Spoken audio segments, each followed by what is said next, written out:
یہ مہینہ ربیع الثانی کا مہینہ ہے اور سیدنا شیخ عبد القادر جیلانی رضی اللہ تعالیٰ عنہ کے حوالے سے خاص طور پر اس کو جانا جاتا ہے،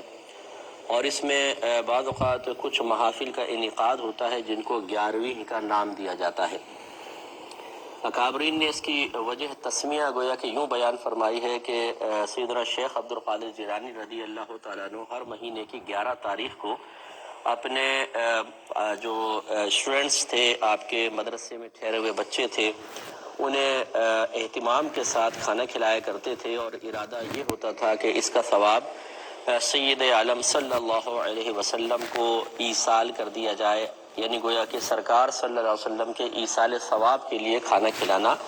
آپ کی عادت میں شامل تھا۔ جب آپ کا وصال ہوا تو آپ کے متبعین نے اسی آپ کے طریقے کو جاری رکھا، اور اس میں نبی کریم صلی اللہ علیہ وسلم کے ساتھ ساتھ پھر آپ کے لیے بھی ایصال ثواب کا ارادہ کیا گیا۔ جب یہ معاملہ بر صغیر پاک و ہند میں آیا تو یہاں کے لوگوں نے اس کا نام 11ویں رکھ دیا، جی 11ویں شریف کی نیاز ہے یا 11ویں شریف کا کھانا ہے، اور اسے باقاعدہ ایک محفل کا پھر روپ دے دیا گیا کہ اس میں سیدنا شیخ عبد القادر جیلانی رضی اللہ تعالی عنہ کی نظم اور نثر میں منقبتیں اور فضائل ذکر کیے جاتے ہیں۔ اس کے بعد کھانا وغیرہ کھلا دیا جاتا ہے اور اس کو کہہ دیتے ہیں یہ 11ویں شریف کی محفل ہے۔ تو گویا کہ 11ویں جو ہے، یہ 11ویں شریف کا کھانا جو کھلایا جاتا ہے، یہ ایصال ثواب کی ایک صورت ہے۔ ایصال ثواب کے قصد و ارادے سے اس کا انعقاد کیا جاتا ہے۔ اب سوال یہ پیدا ہوتا ہے کہ اس کو کہتے کیا، اس کی شرعی حیثیت کیا ہے، اور اس کو شرعی اس کا نام کیا رکھا جائے؟ تو اس کو ادباً نظر بھی کہتے ہیں، نیاز بھی کہتے ہیں۔ اس کو یوں سمجھ لیجئے کہ اگر کسی آپ دنیاوی بڑے شخص کی بارگاہ میں کوئی تحفہ پیش کرتے ہیں تو اس کو ادباً کہتے ہیں جی نظر پیش کر دی، نیاز پیش کر دی۔ چونکہ اس کھانا کھلانے سے مقصود ان بزرگ کو ثواب پہنچانا ہوتا ہے، گویا کہ ثواب ان کی خدمت میں پیش کرنا ہوتا ہے، اس لیے اسے بھی نظر اور نیاز کا نام دے دیا جاتا ہے۔ اس کی شرعی حیثیت اگر اچھی نیت کے ساتھ ہو اور تمام قیودات شرعیہ کا لحاظ رکھا جائے، اس میں کوئی خرافات شامل نہ ہوں، تو مستحب کی ہے کہ اس میں ثواب حاصل ہوگا۔ کرنے والے کو انشاءاللہ اس کی نیت کے مطابق اللہ تبارک و تعالی نیکی عطا فرمائے گا، اور مطلب اس کا کرنا کوئی فرضیہ واجب نہیں ہے، لیکن کریں گے تو ثواب حاصل ہوگا اچھی نیت کے ساتھ۔ اب یہ سوال پیدا ہوتا ہے کہ یہ نیاز جو ہے ہوتی ہے، یہ شرعاً اس کا کھانا کیسا ہے؟ تو اس میں کچھ مطلب ڈاؤٹس پیدا ہو جاتے ہیں یا وسوسے پیدا ہوتے ہیں کہ یہ ایک کھانا ہے اور اس کھانے پر غیر اللہ کا نام لے لیا جاتا ہے، جیسے کہا گیا جی غوث پاک کی نیاز، اور جس چیز پر غیر اللہ کا نام لے لیا جائے اس کا کھانا شرعاً جائز نہیں ہوتا ہے۔ اور اس پہ بطور دلیل سورہ بقرہ کی آیت نمبر 173 بعض اوقات ذکر کی جاتی ہے۔ اللہ تعالیٰ نے فرمایا کہ انما حرم علیکم المیتۃ والدم ولحم الخنزیر وما اہل بہ لغیر اللہ۔ اللہ تعالیٰ فرماتا ہے کہ محض حرام کیا گیا، یہ حرام کیا اللہ تبارک و تعالیٰ نے تم پر مردار کو، خون کو، خنزیر کے گوشت کو، وما اور وہ جو اہل بہ پکارا گیا ہو، آواز بلند کی گئی ہو اس کے ساتھ، لغیر اللہ اللہ کے غیر کے لیے۔ تو یہاں ماں سے مراد جو ہے وہ بعض حضرات یہ کہتے ہیں کہ اس سے ہر چیز مراد ہے، چنانچہ اس سے کھانا بھی مراد ہے، ہر وہ کھانا جس پر غیر اللہ کا نام پکار لیا گیا ہو، اللہ تعالیٰ نے فرمایا وہ کھانا حرام ہے۔ تو پہلے تو میں آپ کو اس کا صحیح جو مفہوم ہے وہ عرض کر دیتا ہوں کہ یہ آیت اس طرح کھانوں کے لیے استعمال کرنا اور نیاز کے لیے استعمال کر کے اس کو حرام قرار دینے کی کوشش کرنا،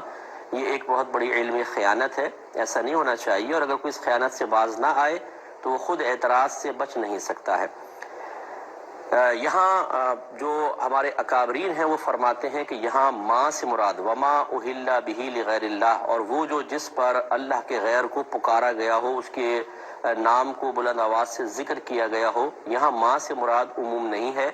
بلکہ وہ جانور ہے جس پر بوقت ذبح غیر اللہ کا نام لیا گیا ہو۔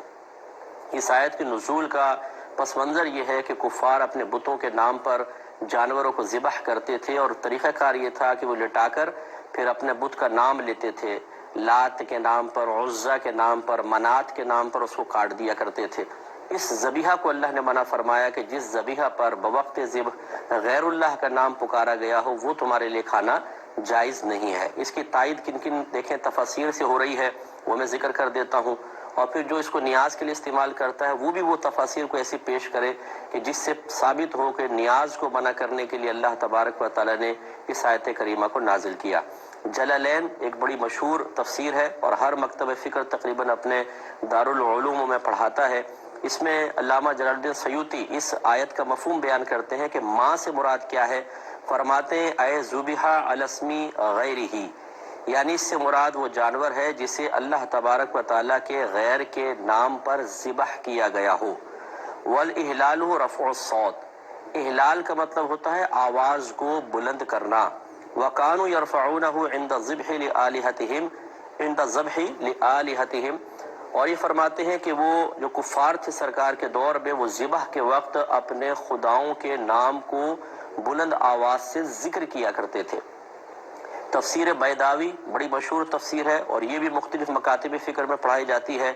اے رفع به الصوت عند ذبحه للصنم، یعنی بلند کیا جاتا ہے اس کے ساتھ، یعنی وہ جانور مراد ہے کہ بلند کیا جاتا ہے اس کے ساتھ آواز کو اس کے ذبح کے وقت بتوں کے لیے، یعنی بتوں کے لیے اسے ذبح کرنے کے وقت جو آواز کو بلند کیا جاتا ہے وہ یہاں مراد ہے۔ تفسیر کبیر بڑی مشہور ہے، اسے بھی ہر مکتب فکر ایکسیپٹ کرتا ہے، فرماتے ہیں وَالذَّابِحُ مُحِلٌّ، ذابح ذبح کرنے والا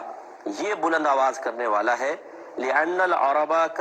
كَانُوا يَسْمَعُونَ الْأَوْثَانَ عِنْدَ الذَّبْحِ، کیونکہ عرب لوگ اپنے بتوں کو ذبح کے وقت اپنی آواز سنایا کرتے تھے۔ وَيَرْفَعُونَ أَصْوَاتَهُمْ بِذِكْرِهَا، اور وہ اپنی آوازوں کو ان بتوں کے ذکر کے وقت بلند کیا کرتے تھے۔ تفسیر ابن کثیر اس کو بھی بہت مشہور تفسیر ہے، یہ فرماتے ہیں وَهُوَ مَا ذُبِحَ عَلَى غَيْرِ اسْمِهِ تَعَالَى مِنَ الْأَنصَابِ وَالْأَنْدَادِ، اور وہ اس سے مراد وہ جانور ہے کہ جسے اللہ تبارک و تعالیٰ کے غیر کے نام پر ذبح کیا گیا ہو، بتوں کے لیے یا شرکاء کے لیے۔ اور تفسیر خازن میں ہے کہ یعنی وَمَا ذُبِحَ لِلْأَصْنَامِ وَالطَّوَاغِيتِ، یعنی اس سے مراد وہ جانور ہے جسے بتوں اور شیاطین کے لیے ذبح کیا گیا ہو۔ تفسیر کشاف علامہ زمخشری کی بڑی مشہور تفسیر ہے، اے رفع به الصوت للصنم، یعنی وہ جانور مراد ہے کہ بت کے لیے جس پر آواز کو بلند کیا گیا ہو۔ وَذَلِكَ قَوْلُ أَهْلِ الْجَاهِلِيَّةِ، اور یہ اہل جاہلیت کا قول ہوتا تھا، بِاسْمِ اللات والعزیٰ، یعنی وہ اس طرح کہتے تھے لات کے نام کے ساتھ عزیٰ کے نام کے ساتھ۔ تفسیر طبری میں ہے وَمَا ذُبِحَ لِلْآلِهَةِ وَالْأَوْثَانِ، وہ جانور مراد ہے جسے بتوں کے لیے اور اپنے خداؤں کے لیے وہ لوگ ذبح کیا کرتے تھے۔ یہ میں نے آپ کو 8-10 تفاسیر کے حوالے دے دیے کہ یہاں ماں سے مراد یہ نیاز وغیرہ تو ہے ہی نہیں۔ اب اسے اس طرح کھانے کے لیے استعمال کرنا اس کی شرعی حیثیت کیا ہے، یہ اس سے پوچھا جائے کہ جو غلط طریقے سے ان آیات کو ان کے لیے استعمال کر رہا ہے۔ اگر کوئی کہتا ہے کہ جی یہ تو اصل میں مفسرین نے لکھ دیا نا کہ ماں سے مراد ذبیحہ ہے، ماں کا مطلب ہوتا ہے تو جو، اور جو سے مراد پھر ہر شے ہے جس پہ غیر اللہ کا نام لیا جائے وہ حرام ہو جاتی ہے، اس کا جواب میں دیتا ہوں۔ تو اب اگر کوئی کہے کہ جی یہ ہمیں مفسرین کو ہم رد کرتے ہیں، بالکل بڑے بڑے اکابرین جو سن 3 ہجری سن 4 ہجری کے ہیں انہیں سمجھ میں نہیں آئی، یہ 15ویں صدی ہجری کے اندر سمجھ میں آنا شروع ہوا کہ یہاں ماں سے مراد ذبیحہ نہیں ہے بلکہ اور چیزیں ہیں۔ چلے اگر آپ کی یہ بھی آپ کی تعویل قبول کر لی جائے کہ ماں سے مراد ہر وہ شے ہے جس پہ غیر اللہ کا نام پکارا گیا ہو، تو میں آپ سے پوچھتا ہوں اگر آپ قربانی کا جانور لے کر آئے اور کوئی پوچھے یہ کس کا جانور ہے، اب بتائیں اس پہ اللہ کا نام لیں گے یا غیر اللہ کا؟ اگر آپ کہتے ہیں کہ جی میرا جانور ہے، چودھری اکرم صاحب کا جانور ہے، تو آپ نے اس پر غیر اللہ کا نام پکار دیا، جانور حرام ہوگا۔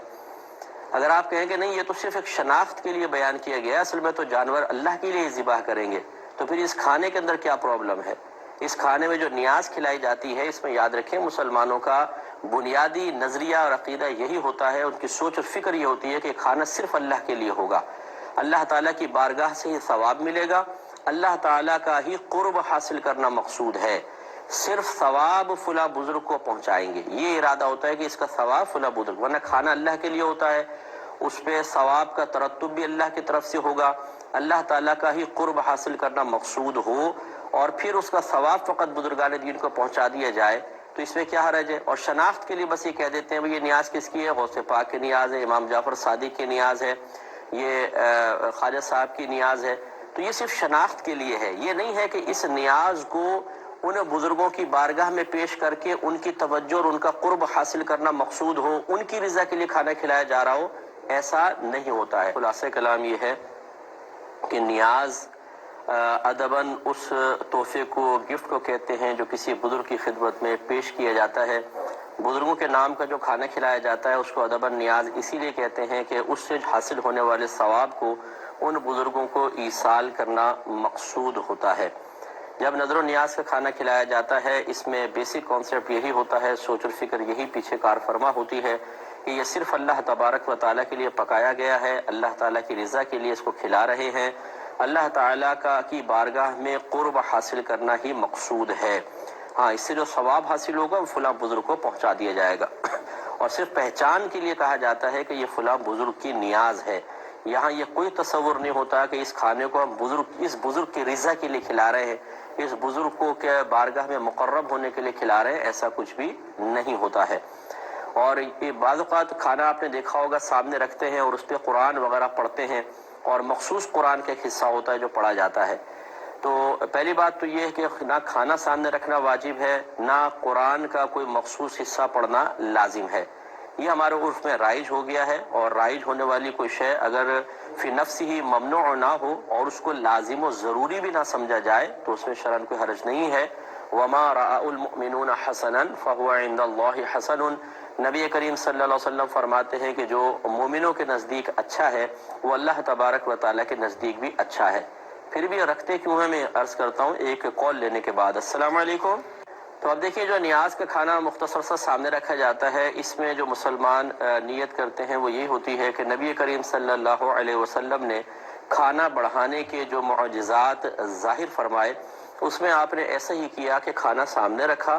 اور جو اللہ نے چاہا آپ نے پڑھا۔ صحابہ یہی کہتے ہیں، اور یقینی سی بات ہے کہ وہ کلام الہی ہوگا، متبرک کلمات ہوں گے۔ اور پھر ایسا بھی دیکھا گیا ہے کہ وہ 4 آدمیوں کا کھانا 1400 صحابہ کو پورا ہو گیا، یعنی بہت سارے، ایک پیالہ دودھ کا 70 کے قریب صحابہ اس کو پیتے ہیں، لیکن ایک قطرہ کم نہیں ہوتا۔ تو معلوم یہ ہوا کہ نبی کریم صلی اللہ علیہ وسلم نے جو معجزات دکھائے، کھانا سامنے رکھا اور اللہ نے اس میں برکت پیدا فرمائی، اسی سے نیک فال لیتے ہوئے، نیک شگون لیتے ہوئے مسلمان ایسا کرتا ہے کہ کھانا سامنے رکھتا ہے، قرآن پاک پڑھتا ہے، اور ارادہ یہ ہوتا ہے کہ اللہ تعالیٰ اس میں بھی برکت پیدا فرمائے گا۔ اور جیسے میں نے آپ کو بتایا، قرآن کا ایک مخصوص، اب یہ قاری حضرات حصہ پڑھتے ہیں، حافظ حضرات، اور مخصوص ترتیب سے پڑھتے ہیں۔ یہ بھی کوئی فرضیہ واجب نہیں ہے، یہ ہمارے ہاں رائج ہو گیا ہے تو منع بھی نہیں ہے۔ اگر کوئی صرف سورہ فاتحہ اور 3 بار سورہ اخلاص پڑھ لے، 1 مرتبہ آیت الکرسی، 3 مرتبہ سورہ اخلاص پڑھ لے، یہ بھی کافی ہے۔ لیکن اگر کوئی مروجہ، یہ جو ختم جس کو ہم کہہ دیتے ہیں یا نیاز کے اوپر پڑھ رہے ہوتے ہیں، اس میں بھی شرعاً کوئی حرج نہیں ہے، اگر اس کو، وہی بات ہے کہ فرض اور واجب نہ سمجھا جائے، اپنے پاس سے اس کو لازم اور ضروری نہ ٹھہرا لیا جائے تو پھر کوئی حرج نہیں ہوتا ہے۔ امید ہے کہ نیاز سے متعلق یہ تھوڑی سی باتیں آپ کو سمجھ میں آئی ہوں گی۔